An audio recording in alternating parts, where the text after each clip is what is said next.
Maintaining security, privacy, and anonymity can be a complex thing. In order to achieve good security, good privacy, and to be anonymous, you must understand detail. So the course goes in depth. It is both broad and in depth. Any course that just touches on the surface of security will leave gaps, and any gap makes you vulnerable. So any course that attempts to help protect you online has to have some depth and breadth to it, or it would fail to teach you enough so you can protect yourself online. But just because the topic is in depth and complex doesn't mean it's not possible to learn. If you find the topic interesting, then that's all you'll need. I recommend making notes, read around the topics we cover, and feel free to ask questions when you have them. I provide lots of external references to websites, reports, news articles, Wikipedia, and so on. It's not necessary to read them all. These are just for further reading if you want to go further into the topic. I also recommend setting up a test environment in order to practice what you learn, and I'll teach you how to set up a test environment later on in the course. One of the best ways to learn is to learn to teach someone else. If you have in your mind that you need to teach what you are learning to someone else after, or actually do teach someone else, that will really help you retain what you learn.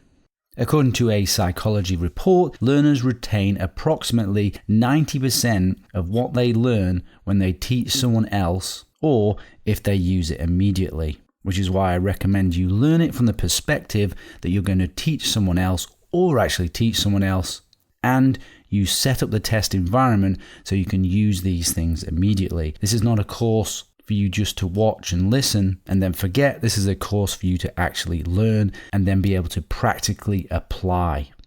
And also, learners retain approximately 75% of what they learn when they practice what they learned. And you can see some of the other statistics here.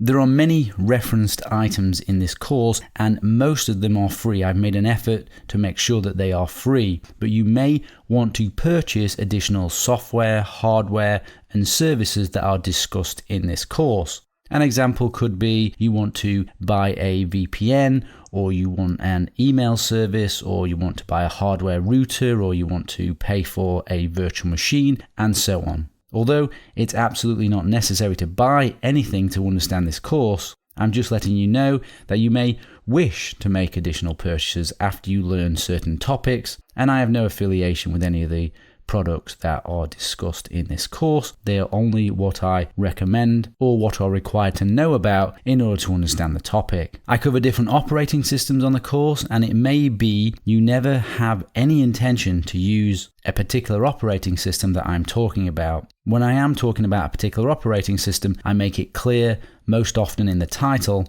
so you can potentially miss those videos if you wish. Like, for example, Windows 10. You may never have any intention to use that, so therefore there may be no point in watching a video that teaches you how to change the privacy settings. So as I said, you might choose to skip those sections as they're not relevant to you, but that's up to you. I don't recommend you skip the sections on Linux particularly, because when it comes to serious security and privacy, the Linux and Linux type operating systems really are required. And some final advice. Take affirmative action. Knowledge is no good if it's not applied. Most people will listen to some of this course and apply only a bit of it. But if the consequences of a breach in your security, privacy, or anonymity is high, then you have to take affirmative action and apply the techniques I teach you here. And finally, my hope is that the information in this course will be used positively to improve people's freedom, security, privacy, anonymity, and above all, liberty. Please do no harm with this information and stay legal. Once you have completed each volume, you can get a certificate of completion signed by me, which you can see here in front of you. This provides the relevant information that you need to earn something called Continuous Professional Education Credits, or CPE.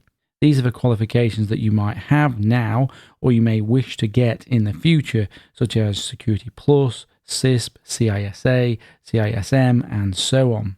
So if you want your CPE points, once you have completed this volume and the other volumes, make your request for the certificate here at this URL. This service is provided free of charge, but do allow 28 days for the certificate to be processed. All 4 volumes of this course amount to actually over 50 hours, so that's actually a lot of CPE credits if you want to earn your CPEs. So go to that URL when you've completed each volume.